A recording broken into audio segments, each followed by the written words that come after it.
Ladies and gentlemen, welcome to New Jersey. Today in the barn shop we're going off the page here and we're doing something that actually has to do with motorcycles. I'm going to tell you how to kickstart an old bike. Right here we've got a 78 Triumph T140 Bonneville. It's a T140V for those of you that are especially pedantic. Kickstarting is one of those things that's kind of gone out of fashion and really had by the time this bike was made. This is a 78. Because of this right here, which is a 73 Honda, as a CB750. It has a Kickstarter, but it didn't need it because it came with a starter motor, and that was very nice of Soichiro Honda to do that, but it kind of killed off the skill of doing this. So, run you through the steps of kickstarting a bike. So this is an old bike, but electricity had been invented by this time, and this bike needs it to run it. So what you got to do is take your ignition switch here and move it from the off to the on position. Things to note, your oil pressure light is on, if you have such a thing. And that's because you aren't running any oil through it yet. This is a dry sump engine, which means it needs to pump oil into it from a reserve before it gets any oil pressure. Other things to note, make sure your kill switch, that's kill, that's run. You're going to want to put fuel in your carburetors because they need those to work. And for that, you need to turn on the petcocks. This has two of them. One of them is a main and one of them is a reserve. Now the main one has a little tube that runs up a couple of inches about there, and that means that it can only take fuel from here up, which means when you get down to here, your carb bowl's empty and your bike stops running. And that's the expected behavior, because what you're supposed to do then is reach down with your left hand, as you do because you ride motorcycles, and engage your reserve petcock here.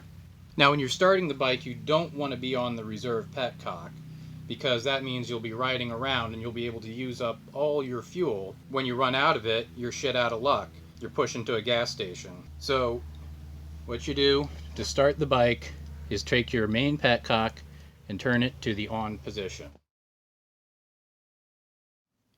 So now that you've filled up your float bowls, you need to get the carburetor to carburate correctly.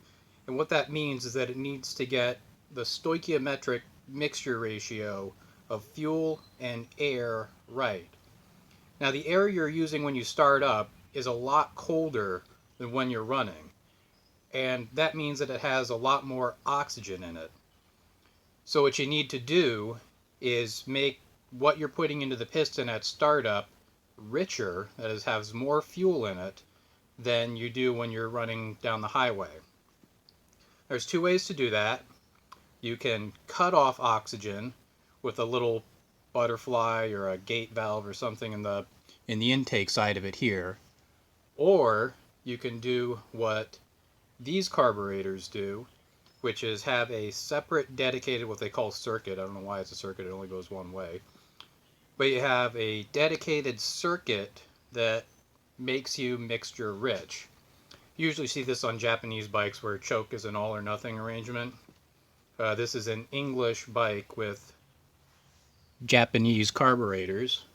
So this has the all or nothing choke arrangement. So you engage that with that little guy there. And this carburetor, the Mikuni VM34, any of the Mikuni VMs were never designed to run in a dual carb arrangement. So the arrangement on the other side here is a little more complicated. You gotta wriggle your finger past the clutch and the throttle cables there and get it in there.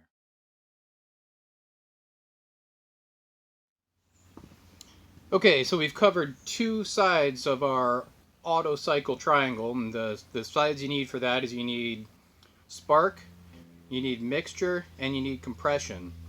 We got spark by turning on the ignition and having everything wired correctly. We got mixture by putting gas in the carburetors and making the mixture rich. Now we got to do compression. In a modern engine, all you do is you press a button, starter motor turns, and the engine turns. We don't have that here.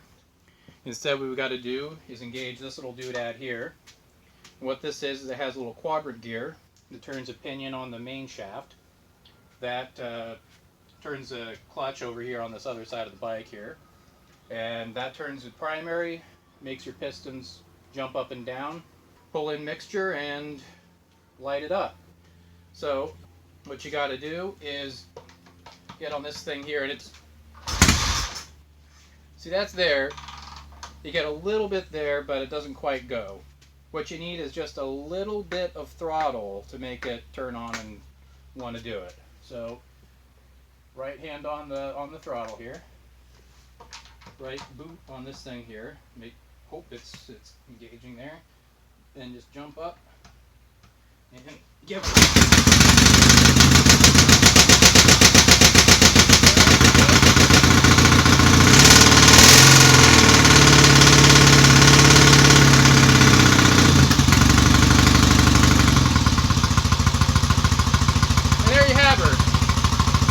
Bike running, you're ready to go off down the road. Alright, thanks for joining me on this one. Hope you learned something. I'll try better next time.